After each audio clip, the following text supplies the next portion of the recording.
Ya, hai, halo, Assalamualaikum warahmatullahi wabarakatuh. Apa kabar? Semoga selalu dalam kondisi sehat walafiat tanpa kurang suatu apa. Ya, berjumpa kembali dengan kami, Ruang Praktek Listrik Tempat Belajar Listrik Online. Pada video kali ini kita akan membahas prosedur pemasangan komponen instalasi penerangan 3 fasa untuk mata pelajaran instalasi penerangan listrik kelas 12 Teknik Instalasi Tenaga Listrik. Kompetensi dasarnya adalah menerapkan prosedur pemasangan komponen instalasi penerangan 3 fasa bangunan gedung dan memasang komponen instalasi penerangan 3 fasa bangunan gedung. Kemudian materi yang akan kita bahas pada video kali ini adalah prosedur pemasangan instalasi penerangan 3 fasa serta komponen-komponen instalasi penerangan 3 fasa. Oke, tapi sebelum itu terima kasih kepada seluruh subscriber dan pada teman-teman yang telah menekan tombol notifikasinya untuk bisa update video-video dari tempat belajar listrik online ini. Bagi teman-teman yang belum menekan tombol subscribe dan notifikasi, sekarang waktunya untuk teman-teman menekan tombol subscribe dan notifikasi karena akan update video-video dari Ruang Praktek Listrik Tempat Belajar Listrik Online dan semoga bermanfaat. Ya, prosedur instalasi penerangan. Dalam perencanaan instalasi listrik tidak selalu hanya lampu-lampu penerangan saja yang direncanakan atau dipasang, ataupun hanya motor-motor listrik saja, tetapi keduanya, yaitu untuk keperluan penerangan maupun beban motor listrik atau beban tenaga, sehingga instalasi penerangan 3 fasa biasanya untuk melayani kedua kelompok beban tersebut. Ya, yang pertama adalah instalasi domestik dan non-domestik. Instalasi domestik adalah instalasi listrik dalam bangunan untuk perumahan atau tempat tinggal. Ya, kemudian instalasi non-domestik adalah instalasi listrik untuk perkantoran, mal atau pusat perbelanjaan serta pabrik. Ruang lingkup instalasi meliputi instalasi penerangan, instalasi PHB, gawe proteksi, dan pembumian. Kemudian pemasangan instalasi listrik ini urutannya mulai dari gambar situasi, gambar instalasi, diagram garis tunggal, gambar rinci, perhitungan teknis jika dianggap perlu, tabel bahan instalasi, dan urean teknis. Ini sudah kita bahas di pertemuan sebelumnya. Oke, kita akan lanjutkan. Kemudian komponen instalasi penerangan 3 fasa. Ya, sebelum masuk ke komponen instalasi penerangan 3 fasa, mengingatkan kembali bahwa dalam sistem tenaga listrik di Indonesia, sambungan luar pelayanan, sambungan masuk pelayanan sampai dengan APP merupakan tanggung jawab dari pengusaha ketenaga listrikan, yaitu PLN. Tetapi untuk APP dan instalasi penerangan di dalam bangunan merupakan tanggung jawab daripada pemilik bangunan atau pengguna tenaga listrik tersebut, di mana proses sampainya listrik ke dalam instalasi penerangan di bangunan di situ berasal dari gardu distribusi, kemudian jaringan tegangan rendah masuk ke saluran luar pelayanan di luar bangunan, kemudian sambungan masuk pelayanan ini sudah masuk ke dalam bangunan, kemudian sambungan tenaga listrik tegangan rendah, ya ini kelompok daripada SLP, SMP, kemudian masuk ke alat pengukur dan pembatas atau kWh meter, baru masuk ke dalam bangunan milik daripada pelanggan listrik, yaitu PHB dan instalasi penerangan. Ya, kemudian kita akan bahas satu persatu, di mana yang pertama alat pengukur dan pembatas atau APP. Ini merupakan bagian dari pekerjaan dan tanggung jawab dari penyedia listrik atau PT PLN di sini, sebagai dasar perhitungan tagihan biaya pemakaian listrik dan mengkategorikan tingkatan daya terpasang.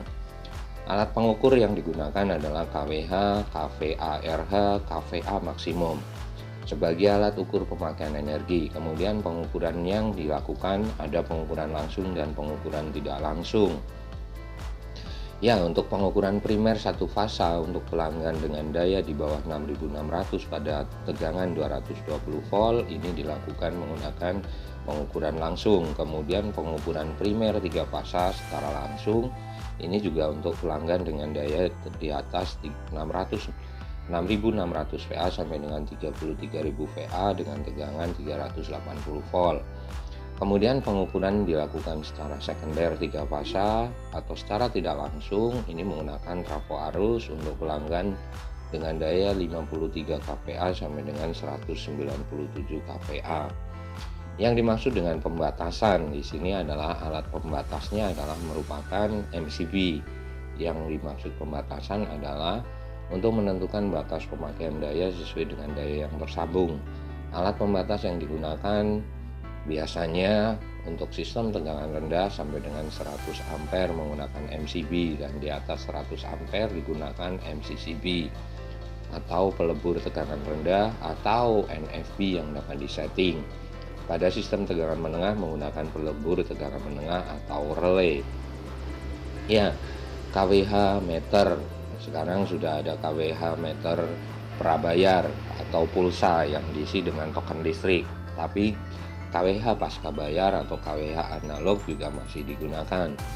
Dan ini secara detail sudah dibahas di kelas 11 untuk pemasangan atau untuk diagram daripada KWH.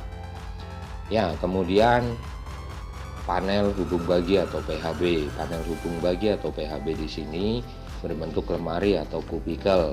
Kemudian dibagi menjadi 3, yaitu panel utama atau main distribution panel MDP, panel cabang atau sub distribution panel. Ya, kemudian panel beban atau sub distribution panel. Kemudian ini adalah gambaran daripada diagram garis tunggal untuk pembagian atau urutan daripada panel. Paling kiri sistem tegangan menengah dan sistem tegangan rendah, kemudian masuk ke APP, baru masuk ke dalam main distribution panel atau panel utama, kemudian baru dibagi menjadi ke panel-panel cabang atau sub distribution panel. Nah, setelah masuk ke sub distribution panel, kemudian baru ke panel beban atau panel sirkuit akhir, yaitu sub distribution panel, baik untuk penerangan maupun tenaga. Oke, peralatan pengaman arus listrik atau circuit breaker di sini yang pertama kita akan bahas adalah MCB atau miniatur circuit breaker, yaitu pengaman dengan komponen termis, di mana di sana ada bimetal untuk pengaman beban lebih dan dilengkapi dengan relay elektromagnetis sebagai pengaman hubung singkat. Oke, sebelum kita lanjutkan, terima kasih kepada yang sudah subscribe dan menekan tombol notifikasi. Bagi yang belum, silakan untuk menekan tombol subscribe dan notifikasi sebelumnya, sebelum kita lanjutkan kembali, dan semoga bermanfaat. Yang kedua, mold case circuit breaker atau MCCB merupakan alat pengaman. Dalam operasinya memiliki 2 fungsi, yaitu pengaman dan pemutus maupun penghubung saat berbeban maupun tanpa beban. Jadi secara konstruksi ini lebih besar karena memang kapasitas daripada circuit breaker ini juga cukup besar. Ya, kemudian ada no fuse breaker, berfungsi sebagai pembatas arus akibat beban lebih, memutuskan dan menghubungkan arus daya utama yang menuju ke sirkuit cabang. Ini biasanya digunakan di sub distribution panel. Ya, kemudian CB atau air circuit breaker merupakan jenis circuit breaker dengan dilengkapi pemadam busur api yang berupa udara, digunakan pada tegangan rendah maupun tegangan menengah. Ini biasanya digunakan di main distribution panel atau di panel utama. Kemudian OCB, oil circuit breaker, merupakan jenis circuit breaker yang dilengkapi pemadam busur api berupa minyak. Penggunaannya pada tegangan rendah dan tegangan menengah. Ini juga digunakan pada main distribution panel. Kemudian vacuum circuit breaker atau VCB, merupakan jenis circuit breaker yang dilengkapi ruang hampa atau vakum sebagai pemadam busur api pada proses pemutusan dan penghubungan beban.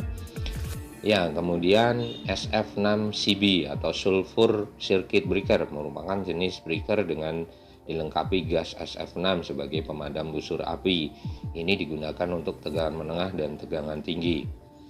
Ya, peralatan tambahan dalam PHB antara lain adalah switch, disconnecting switch ya atau saklar pemutus, kemudian relay proteksi, trafo arus untuk pengukuran arus, ya untuk wattmeter misalnya, untuk ampere meter, kemudian alat besaran ukur besaran listrik yang lain seperti tegangan atau voltmeter, frekuensi meter, daya atau wattmeter, kemudian ada alat ukur cospi meter atau faktor daya, kemudian alat ukur arus listrik, serta biasanya pada PHB dilengkapi dengan lampu indikator.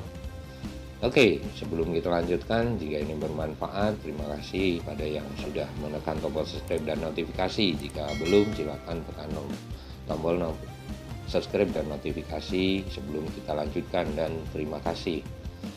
Ya, kemudian komponen PHB yang berikutnya adalah penghantar, di mana seperti kita sudah bahas sebelumnya, penghantar ini ada dua jenis, yaitu penghantar tanpa isolasi atau kawat dan penghantar dengan isolasi atau yang disebut dengan kabel.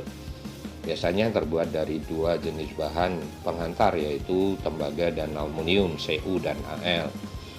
Kawat penghantar biasanya ya jenis yang digunakan adalah BC, bar copper ya. Kemudian ada bar copper conductor, BCC. Kemudian yang terbuat dari aluminium ada A2C, aluminium alloy conductor. Kemudian ada A3C dan ACSR atau aluminium conductor steel reinforced, atau di sini adalah penghantar atau kawat penghantar dari bahan aluminium yang diperkuat dengan baja. Kemudian untuk kabel biasa digunakan kabel NYA, NYM, NWYY, kemudian NYFGBY.